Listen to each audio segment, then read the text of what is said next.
Hello and welcome, RGMOOC agents. My name is Stephen Getter and I'm the Game Mole from the RGMOOC headquarters. And I'm here to give you some sneaky inside information. And today we're going to be taking a look at Journey. We're going to go ahead and get started here. We're going to start with a new game. And so we'll go ahead and lose the progress that we had before. That's alright.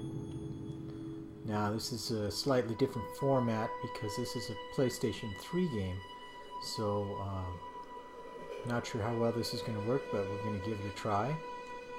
And hopefully with the capture device that I have, you'll be able to see all of the beautiful textures that I'm seeing as I'm looking at this game. Because this game is very much about the visuals. It's a very beautiful game. I'm not sure how else I can explain that, but it's just visually spectacular. You have to see it in order to understand what this game is about. This is how we start. Basically, you see some kind of an event. It looks like a shooting star, meteorite of some sort. It's flying over the desert.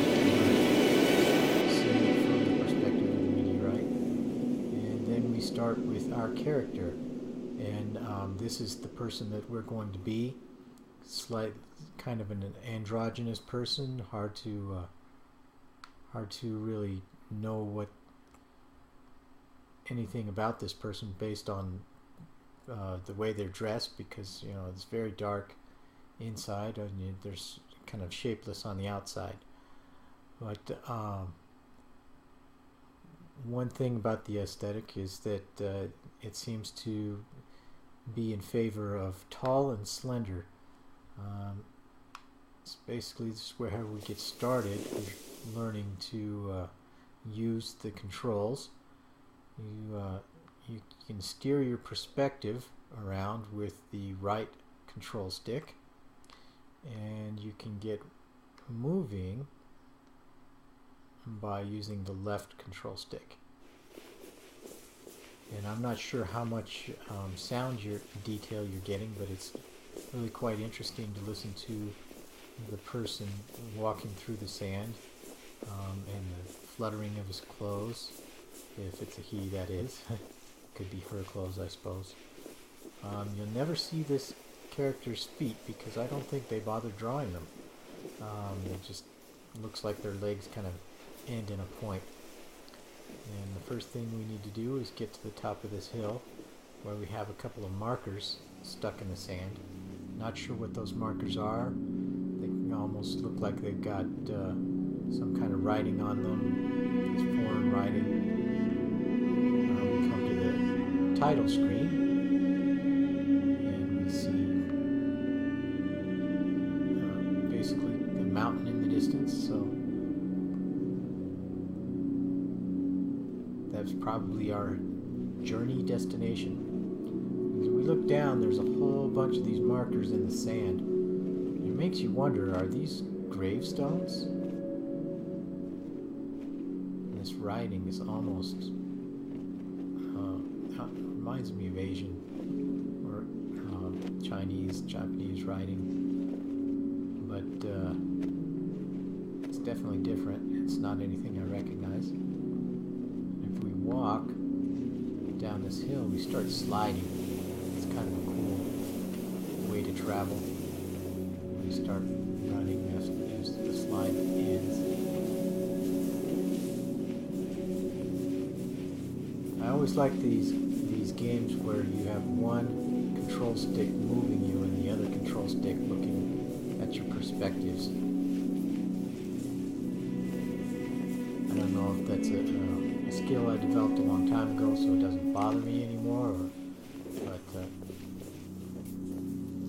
it always seemed convenient to be able to look at something else while still steering around where I'm moving. Now, there doesn't appear to be any kind of jump mechanism. The only way the character is jumping is by hitting areas that are low enough for it to get over automatically. And we come come to this place. I don't have control of the person right now. This is all kind of an automatic video. Well, it was up till this point. So these tickets kind of flew in and put some writing onto my scarf. And so now it's telling me to press the X and hold, which causes me to fly up into the air. And apparently the flying only lasts as long as there is writing on my scarf. So if I fly, then it takes the writing off. But as long as I'm in one of these places where these tickets are, they'll put the writing back on.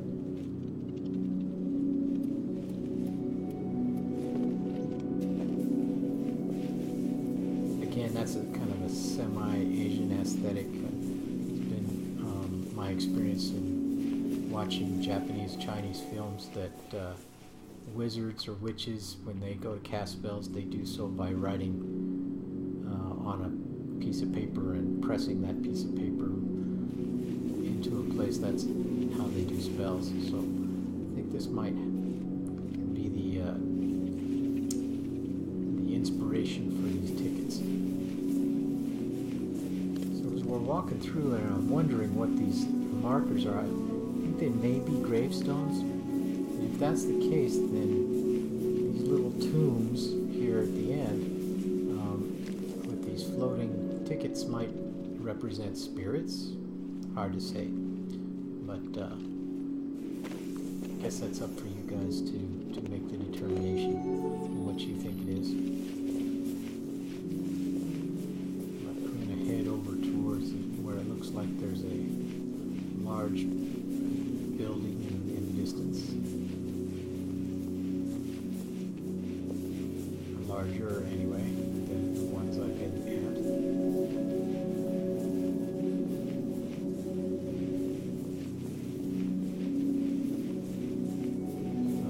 Like a slightly ruined building as I come in here.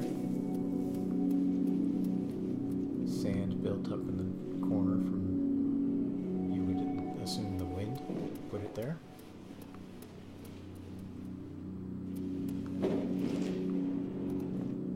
Now I know you can play this in a cooperative version online, but I'm not going to be doing that.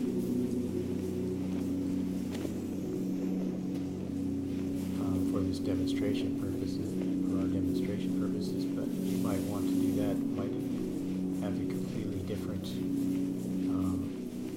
dynamic. I think this is our ultimate destination down here in this depression area where all these buildings are. Not sure if I can get up on top of that.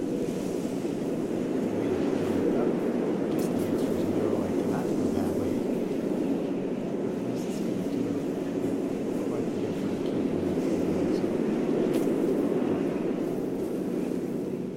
Guess we're not going that way.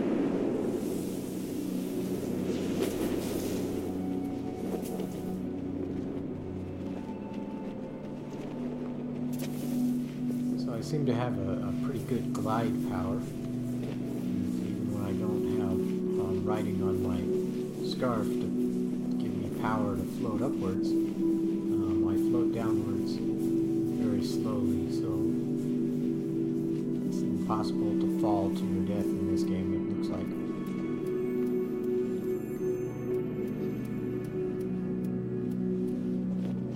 So, we're on a building here, just exploring a little bit.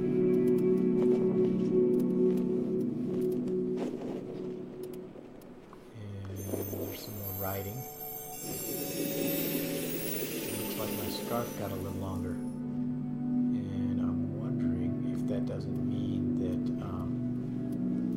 if I find these little spots where there's writing and I increase the length of my scarf, does that mean that I have more flying ability? I think it does. Yeah, it looks like I'm definitely flying farther. Get up there. Oh. No.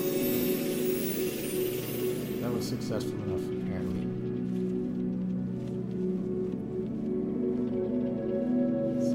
My scarf is much longer now, at least twice as long.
So that activated a little video, and I'm not sure where we're going from this, but I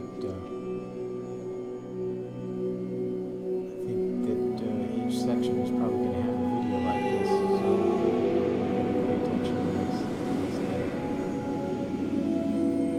It's telling me about the mountain and the significance of it, I guess.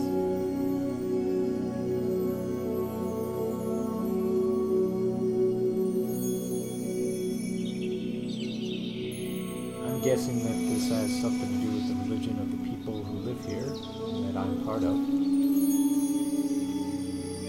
This is our history, perhaps? Maybe destiny?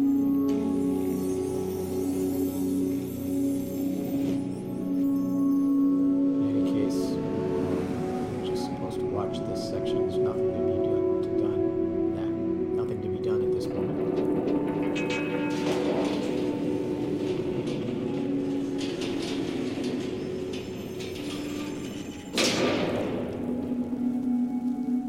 Alright, well, here we are. It's opened up the gate for us. And I'm going to go head on in.